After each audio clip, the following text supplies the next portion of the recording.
And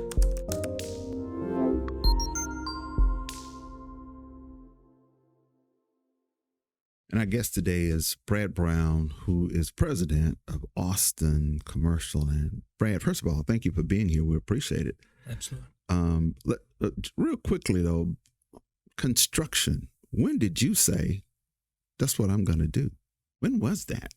Well, I started with Austin in 1998, and I'm a business guy, so I don't come from an engineering or a construction background, and so I come from a different perspective, and I will tell you, I would have never have guessed that coming into the Dallas-Fort Worth construction market in the late 90s was unbelievable. And at the time, Austin was growing. Both obviously had a presence, and our history, our roots go back to 1918 in Dallas, Texas. And so this is home. But at that time, we were really making some next steps into our growth of where we are today, and that was happening in the late 90s. And I just happened to be a benefactor of that by coming on board. And I love construction and the fact that first and foremost, it's competitive, and so that it scratches a competitive itch that I've got. It's very people oriented. And so the networking, the relationships that drive this business, and then it's also customer service oriented. So the opportunity to serve customers, just like we expect great customer service and the services that we buy as consumers. Not everyone is a construction buyer. So I always have to remind our people that we're not McDonald's. We're not selling to 6 or 8 billion people. The construction buyers or owners is a very, very small percentage of the population, but they expect service in what construction service companies provide. And so I like that component of it as well. When you talk about networking and it's a people business, people think of construction, nail, hammer, monkey wrench. That's not what it is. And the big companies now, you primarily oversee the project as opposed to actually having somebody building it. So you're working with a number of people. So if I'm 18 years old or I'm 15 years old, what do you tell that 15-year-old about your industry that makes them want to get in it? Well, first and foremost, don't forget the people side of it. And so you have to have people skills. You have to have the ability it's the ultimate team game, in my opinion. So I love the young person that also plays sports, that understands the value of, or maybe it's band, maybe it's some type of group activity. So much of what happens in a K through 12 environment these days, I think fits the construction model in the fact that they do so much group work in schools today. That wasn't always the case for me or perhaps you growing up. It was about what you did as an individual, but there's a lot of what happens that I think fits construction very well for a young person today, in the fact that, again, working within a team is tremendously important within the construction business. So understanding the people, the relationship side, understanding that you can do more together than you can as an individual. You need that both from a safety standpoint. You want, kind of my brother's keeper mindset. You want somebody looking out for you. But then the other piece of it is just productivity. You can get more done as you work alongside, whether it be, within a crew or alongside a coworker performing a task. So I'm always encouraging young people, one, to remember the people side of it, remember the teamwork side of it, but then also remember, ask great questions. There's something to be learned every day in construction. Some of our, 40 plus year people, superintendents that are very, very knowledgeable about how projects are built. And we build a lot of really first and foremost, they're not cookie cutter projects. So it's not something that happens repetitively, but we're constantly finding out new ways, asking questions, how can we do this better? And so I always remind young people that this is a great industry to come into, because your workplace changes every day. The opportunity to learn something new happens every day. And so you never know it all. So have an inquisitive mind, but then really apply yourself to quality.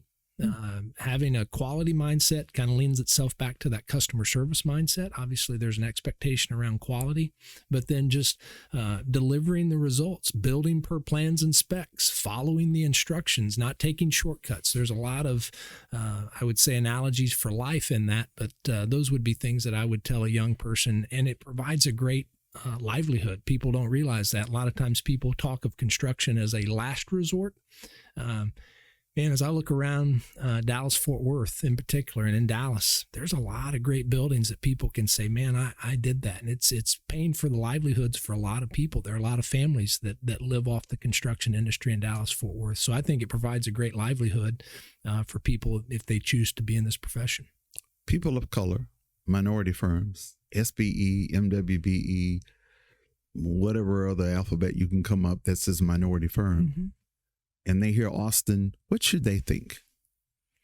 Well, first and foremost, I would hope that they would hear partnership, that they would hear that we're a firm that's been, and this is, not Austin's accommodations or acclaim. It's not Brad Brown's. We've by the two largest national construction associations, our diversity inclusion efforts have been recognized at the highest level. So we've won national awards. And what I like best about that is not what it says about what we do, but we actually put our program of how we involve, whether it be MWB businesses, small business, historically underutilized businesses, disadvantaged businesses, whatever, again, going back to the categorization that you put on it, we've been recognized by those national associations by putting our program on the table. This is how we do what we do. This is who we are. These are the results.